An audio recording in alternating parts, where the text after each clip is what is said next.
Hey, what's up, guys? I am PetTheCats, and sadly, as you may have noticed, I am without my co-host, Schilling, as he is still on vacation.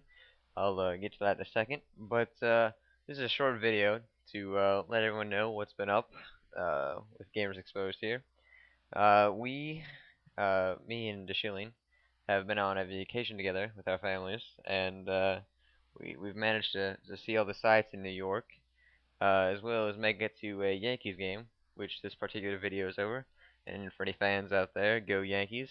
Uh, Happy to say they did win that game by quite a margin.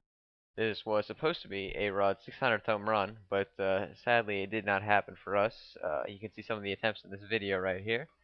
But fortunately, or unfortunately, you make the decision. We witnessed a massive thunderstorm that rolled in over Yankee Stadium.